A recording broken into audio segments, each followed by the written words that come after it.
بسم اللہ الرحمن الرحیم۔ آئے دن ہمارے مشاہدے میں انسانی تہذیب کے مختلف مظاہر آتے ہیں، تعمیرات کی شکل میں، کمیونیکیشن کے ایک جدید نظام کی شکل میں، اور جب ہم ان پر غور کرتے ہیں، ان پر سوچتے ہیں تو معلوم ہوتا ہے کہ یہ انسانی علم کا نتیجہ ہے۔ انسان نے اپنے علم کو آگے بڑھایا، اس سے کچھ مقاصد اس کے متعین کیے اور اس کے نتائج اب ان صورتوں میں ہمارے سامنے ہیں۔ انسان کا جو علم ہے وہ اس کے مقاصد سے بڑی حد تک متعلق ہے کہ وہ ان سے کیا نتائج حاصل کرنا چاہتا ہے۔ اس کا براہ راست تعلق اس بات سے ہے کہ اس کا بنیادی نظریہ علم کیا ہے، وہ علم سے کیا مراد لیتا ہے اور پھر اس علم کو کس طرح سے استعمال کرتا ہے۔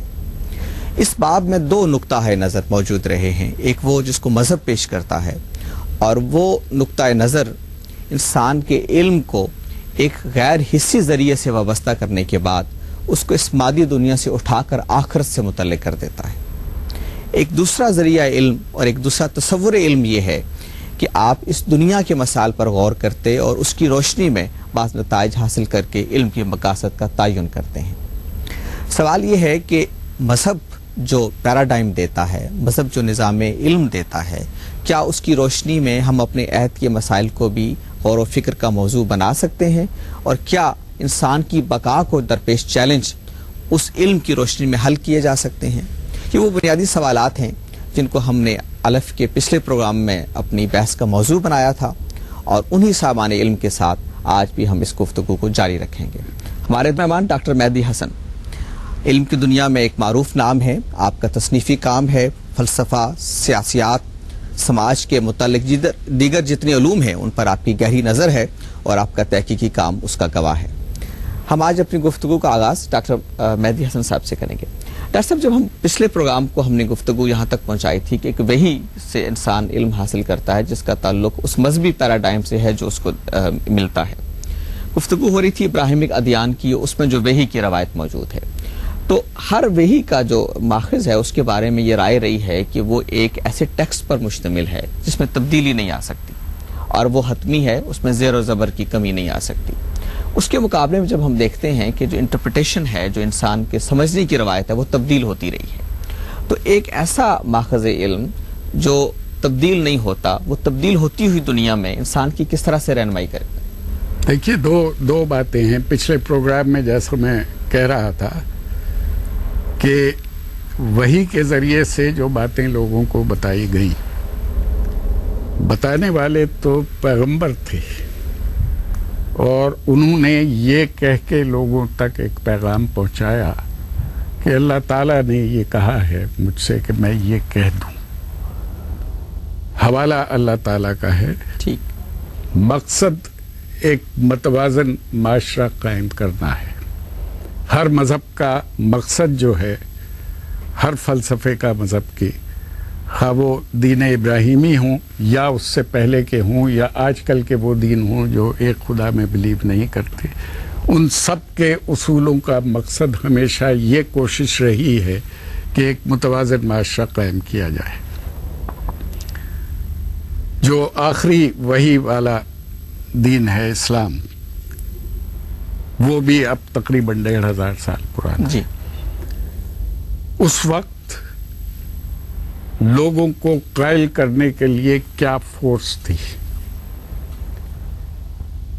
کانسٹیٹیوشنلزم نہیں تھا، کوئی آئین نہیں ہوتا تھا، کوئی قوانین لکھے ہوئے موجود نہیں ہوتے تھے، اور باقی جو مذاہب ہیں دین ابراہیمی سے متعلق وہ اس سے بھی قدیم ہیں۔ تو اس میں ایک فورس کی ضرورت تھی، ایک پرسویشن کے لیے ایک ایسی قوت کی ضرورت تھی جس کے کہے پہ لوگ جس کی وجہ سے عمل کر سکیں۔ آج آپ کو یہ کہا جاتا ہے کہ آپ جھوٹ مت بولیں، اگر آپ جھوٹ بولیں گے اور جھوٹ ثابت ہو جائے گا تو یہ سزا دی جا سکتی ہے۔ صحیح۔ اس زمانے میں ایسے کوئی قوانین موجود نہیں تھے، 2000 سال پہلے، 3000 سال پہلے، 5000 سال پہلے۔ تو اس میں لوگوں کو قائل کرنے کے لیے، پرسویٹ کرنے کے لیے اللہ تعالیٰ کا حکم دیا گیا کہ اس کا پیغمبر کی معرفت، کہ آپ کو اس کا سزا جو ہے وہ آپ کے مرنے کے بعد کی جو زندگی ہے اس میں ملے گی. صحیح.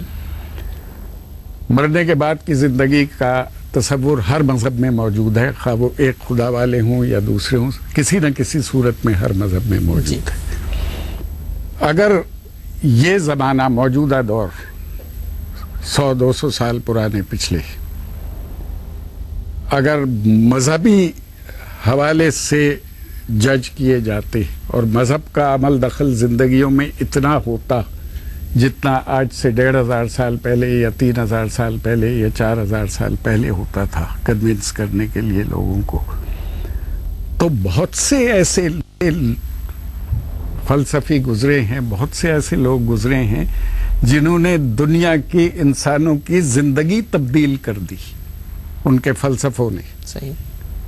ان کا درجہ بھی پھر پیغمبر کا ہو جاتا، مگر کیونکہ آج کے زمانے میں ہم انسان کو مذہب کے حوالے سے جج نہیں کرتے اور آج کے زمانے میں لوگوں کو پرسویٹ کرنے کے لیے ہم مذہب کا کوئی خوف یا ہدایت استعمال نہیں کرتے، اس لیے وہ لوگ جو ہیں ان کو ہم فلسفی کہتے ہیں، ان کو ہم پولیٹیکل سائنٹسٹ کہتے ہیں، بہت سے نام لیے جا سکتے ہیں جن کا اتنا اثر ہوا ہے کہ دنیا کی سوچ بدل گئی، دنیا کا انداز فکر بدل گیا اور لوگوں کے عمل کرنے کا، حکومتیں کرنے کا طریقہ تبدیل ہو گیا.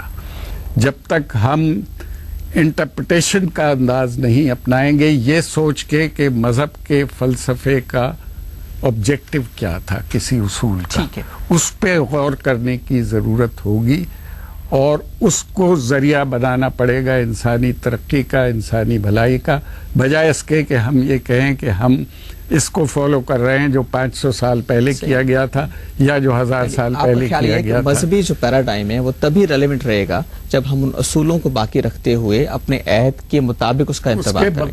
علم رہتا ہی نہیں پھر اگر وہ اس دور کے مسائل کا جواب نہیں دیتا جس دور میں آپ اس کو علم کے طور پہ پیش کر رہے ہیں تو وہ علم ہوتا ہی نہیں. علم کو ان تمام مشکلات کا، ان تمام سوالوں کا جواب دینے کے قابل ہونا چاہیے جو اس دور میں موجود ہیں، جس دور میں وہ سوال اٹھایا جا رہا ہے. ٹھیک ہے، وہ علم ہوگا. اس پہ بھی میں رہنمائی چاہوں گا. جو مذہبی پیراڈائم ہے جب اس پہ ہم غور کرتے ہیں تو اس کا منتہا تو یہ معلوم ہوتا ہے کہ آخرت میں ہم سرخرو ہو جائیں. ٹھیک، اس میں دنیا میں افادیت کا پہلو تو ہمارے ساتھ رہے گا ہی، لیکن ہم آخرت کی سرخروئی چاہتے ہیں. نہیں، اس سے اورینٹیشن بدل جاتا ہے. آخرت سے زیادہ زور جو ہے میرے سوچ کے مطابق مذہب میں وہ اس دنیا کو متوازن کرنے کا ہے اور ایک بیلنس سوسائٹی قائم کرنے کا ہے. آخرت کا حوالہ تو وہاں آتا ہے جب آپ اس دنیا میں بہت سے لوگوں کو مطمئن نہیں کر سکتے تو پھر اس میں ان کے پاس اپنے اطمینان کے لیے ایک سہارا ہوتا ہے کہ اس کا اجر جو ہے، اس سے پہلے پروگرام میں، پچھلے پروگرام میں جنت کا بھی ذکر ہوا تھا اور یوٹوپیا کا ذکر بھی ہوا تھا. تو اب میں نے بہت پہلے پروگرام میں ایک بات شروع میں کہی تھی کہ بات انٹرپریٹیشن کی ہے. ٹھیک ہے، جنت کا ذکر قرآن میں موجود ہے، مگر اصل مسئلہ یہ ہے کہ آپ اس کی تشریح کس طرح کرتے ہیں. کیا وہ باقاعدہ ایک میدان بنا ہوا ہے جس میں محل بنے ہوئے ہیں، جس میں درخت لگے ہوئے ہیں، جس میں نہریں بہ رہی ہیں، جس میں ٹھنڈی ہوائیں چل رہی ہیں، جس میں دودھ شہد کی نہریں ہیں؟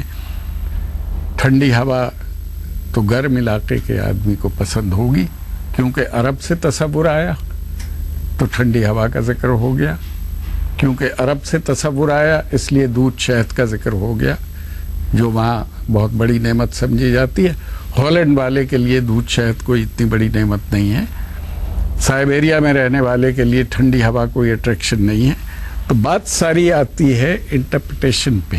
وہ جو ذکر کر رہے تھے جاوید صاحب معنوں کا، ایک ڈکشنری میننگ ہوتے ہیں، ہر لفظ کے ڈکشنری میننگ کے علاوہ ایک ایموشنل میننگ ہوتی ہے کہ میرے تجربے میں اس لفظ کے کیا معنی ہے، اور بات سمجھانے کے لیے انسانی تجربے کی اہمیت بہت زیادہ ہے. اس میں عام طور پہ میں مثال دیا کرتا ہوں معراج کے واقعے کی کہ اس کے بارے میں دو اسکول آف تھاٹ ہیں. کچھ لوگ فزیکل معراج میں بلیو کرتے ہیں, کچھ لوگ اسپریچول معراج میں بلیو کرتے ہیں. تو جو لوگ فزیکل معراج میں بلیو کرتے ہیں, جب ان سے پوچھا گیا کہ کس طرح تشریف لے گئے تھے پیغمبر اوپر آسمانوں پہ اللہ تعالیٰ سے ملنے, پہلی بات تو یہ ہے کہ اوپر اور نیچے کا تصور بھی ریلیٹو ہے. ٹھیک. تو لوگوں نے اپنے سمجھانے کے لیے اور لوگوں کو سمجھانے کے لیے یہ کہا کہ جی براق پہ تشریف لے گئے تھے. براق کیا تھا؟ وہ ایک پروں والا گھوڑا تھا. گھوڑا کیوں تھا؟ کیونکہ اس زمانے میں صرف 3 سواریاں اویلیبل تھیں, گدھا یا خچر, گھوڑا اور اونٹ. اس میں گھوڑا سب سے بڑھیا سواری تھی. پر کیوں تھے گھوڑے کے؟